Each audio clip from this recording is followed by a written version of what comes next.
बॉलीवुड भागेंगे, चिंता मत कीजिए। सड़कों पर भी हुजूम निकलेगा, निकलेगा, लेकिन उसकी नौबत नहीं आएगी। आप चिंता मत कीजिए।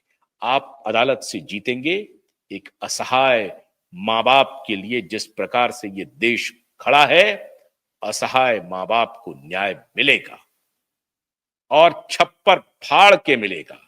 स्वयं ईश्वर खड़े होंगे उनको न्याय देने के लिए। और ये जो दलाली चल रही है ना, डिफेम करने की ईमानदार पत्रकारों को, दूसरे विषय में मेरा नहीं मालूम, लेकिन इस विषय में जिस प्रकार से जो कुछ पत्रकारों ने मोर्चाबंदी की है, जो लड़ाई लड़ी है, उसे डिफेम कर रहे हो। शर्म आनी चाहिए। एक ऑर्गेनाइजेशन दलील दे रहा है, मीडिया, गोदी मीडिया, ये मीडिया, वो तथ्य पे नहीं बात कर रहा है। वो ये नहीं कह रहा है कि ये फोटो देखो और ये पोस्टमार्टम रिपोर्ट देखो, इस पर कोई चर्चा नहीं कर रहा है। वो एक रेटरिक कह रहा है कि देखिए वो पत्रकार तो सैकड़ों करोड़ का बन गया है, वो तो मोदी का गुणगान करते रहता है, इस पर बात कर रहा है। लेकिन ये नहीं कह रहा है कि ये तथ्य क्या है भाई, इस पर तो चर्चा करो। वो पत्रकार नहीं करना चाहते। असत्य हिंदी वाले, असत्य बात, झूठ बात, यहां तक कह गए। मैं असत्य हिंदी वालों से पूछना चाहता हूं, आज जिस जाति का नंगा नाच आप कर रहे हो ना, जिस जाति का, और वही जाति आज चिल्ला चिल्ला करके आपसे पूछ रही, असत्य हिंदी वाले। और अंजुमन, एक अंजुमन बना रहे हैं, फूहड़ पत्रकारिता की निशानी अंजुमन वाले। तो जरा पूछिए अंजुमन वाले कि ये जो पोस्टमार्टम रिपोर्ट है और ये जो तस्वीर है, इस पर कोई चर्चा करेंगे या नहीं करेंगे? चलिए, पत्रकार ने 100 करोड़ का बहुत बड़ा, सैकड़ों करोड़ का, हजारों करोड़ का अंपायर खड़ा कर लिया, मान लिया, मान लिया, और बड़ा भ्रष्टाचारी है, बड़ा बेईमान है, सब कुछ है, मान लिया। उनको ये फोटो और पोस्टमार्टम रिपोर्ट की बात करिए आप। असत्य हिंदी वाले अभी जाति की बात कर रहे थे, तो असत्य हिंदी वाले जो रात दिन पुनिया को लाकर के बिठाते रहते हैं और कुप्रचार करवाते रहते हैं, औरंगजेब को भी सर्टिफिकेट दिलवाते हैं वो, राम पुनिया को बुला करके। ये भी कहते हैं कि वो नालंदा जो जला, उसको ब्राह्मणों ने जलाया। अब बेशर्मी की पराकाष्ठा है इनकी, कोई अकाउंट नहीं है इनके पास। खिलजी ने नहीं जलाया। इनको बिठा बिठा करके ये कार्यक्रम करवाते हैं। तो आज मैं असत्य हिंदी के वालों से पूछना चाहता हूं, असत्य हिंदी वालों, ये ट्राइबल एसीपी के साथ खड़े होंगे या नहीं होंगे? ये एससी, ये दलित एसीपी के साथ खड़े होंगे या नहीं होंगे?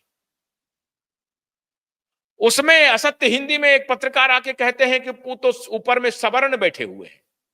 न्याय की बात हो, जस्टिस की बात हो, तो कौन कह रहा है ये इंपॉर्टेंट है, क्या कहा जा रहा है ये इन लोगों के लिए इंपॉर्टेंट नहीं है। ऐसी कुंठित मानसिकता के लोग मीडिया में हैं और खुद को कहते हैं मीडिया के झंडा बरदार। शर्म आनी चाहिए इन्हें। Who is saying that is not important? What is being said, that is important. Therefore, you do not claim yourself that you are the Jhanda Bardar of journalism. No, not at all.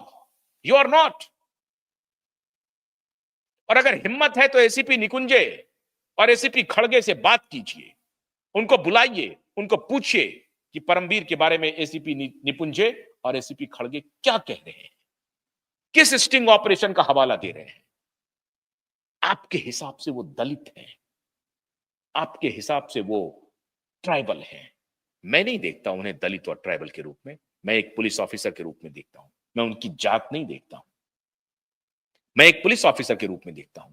लेकिन आप तो उसमें भी जात ढूंढेंगे। तो आपके सामने मैंने जाति का परिचय दिया, पूछिए उनसे जाकर के। अंजम भाई, अंजुमन भाई, अंजुमन बगिया बनाने वाले, पूछिए उनसे जाकर के। असत्य का बोलबाला, झूठ इतना बोलो, इतना बोलो कि लोग एक बार मान ले कि ये सच है। नहीं चलने देंगे, नहीं चलने देंगे। अरे ये असत्य हिंदी वाले, मैंने कोविड में इन लोगों से पूछा, तो ये जो बोल रहे थे ना कि ये जाति के लोग हैं, सैकड़ों करोड़ के हो गए हैं, ये बड़े और प्रांजल हिंदी बोलते हैं। कमाल की बात, अद्भुत है। ये प्रांजल हिंदी बोलते हैं। आइए हिंदी बोलिए, हमसे भी शास्त्रार्थ कीजिए। आपने पत्रकारिता देखी नहीं है, या आपको पत्रकार से मुलाकात नहीं हुई है। आपकी प्रांजल हिंदी की भी बखिया उधेड़ दूंगा। ये प्रांजल हिंदी बोलने वाले सत्यनिष्ठ नहीं है, विचारवान नहीं है, वैचारिक पत्रकारिता नहीं हो रही है। आपकी सत्यनिष्ठा क्या है, ये मैं देख रहा हूं। बिल गेट्स के बारे में पूछा था तो फार्मास्यूटिकल रिलेशंस हैं इनके, इसीलिए गेट्स के बारे में कोई सवाल नहीं है। और गेट्स को धीरे धीरे कतर रहा है ट्रंप और मस्क। ये लड़ाई तो खैर मेरी दूसरी लड़ाई है। गावी को बंद कर दिया उन्होंने फंडिंग देना, कल ही घोषणा हो गई ट्रंप की तरफ से। इस पर कभी और बनाऊंगा। लेकिन मीडिया वाले थोड़ा सा विचार कीजिए, थोड़ा उस असहाय मां बाप की तरफ देखिए। कोई एजेंडा नहीं है, और हिम्मत है तो मैं आपको अपने स्टूडियो आमंत्रित करता हूं, आइए साबित कीजिए कि मेरा कोई एजेंडा है। साबित कीजिए। एक ही एजेंडा है।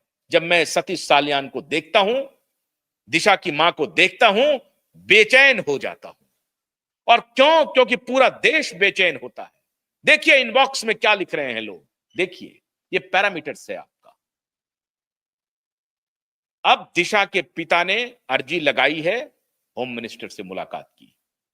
कल अदालत में जो कुछ भी सुनवाई होगी, अदालती अखाड़े में हम लोग मौजूद हैं और सारे फैक्ट्स एंड फिगर्स और सबूत के साथ लड़ाई लड़ेंगे। यूं लड़ाई नहीं लड़ेंगे।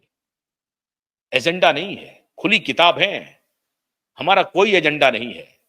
ना मैं बीजेपी दफ्तर जाता हूं, ना मैं बीजेपी के प्रेस कॉन्फ्रेंस में जाता हूं, ना मैं कांग्रेस दफ्तर जाता हूं, ना मैं कांग्रेस के प्रेस कॉन्फ्रेंस में जाता हूं, ना मैं किसी पॉलिटिकल पार्टी के दफ्तर नहीं जाता हूं, किसी पॉलिटिकल पार्टी से मिलता नहीं। यह है एजेंडा। देश की आवाज बनकर के खड़ा हूं, और जब तक ताकत रहेगी, इसी मजबूती से असहाय माता पिता के साथ खड़ा मिलूंगा आपको। आप हौसला मत हारिए, कल का इंतजार कीजिए, कल का अपडेट हम आपको बताएंगे और भी कुछ बताएंगे। लेकिन ये जो 3-4 सबूत है ना, ये काफी है, काफी है इन्हें जेल के सलाखों में के पीछे भेजने का। इनके इनका जो अंपायर चल रहा है, भ्रष्टाचार का, कुकर्म का, गुंडागर्दी का, 3 पैसे वालों के खिलाफ पूरे देश को खड़ा करूंगा। और खड़ा हो रहा है देश। आपका बहुत बहुत प्यार मिल रहा है। बहुत बहुत शुक्रिया। नमस्कार।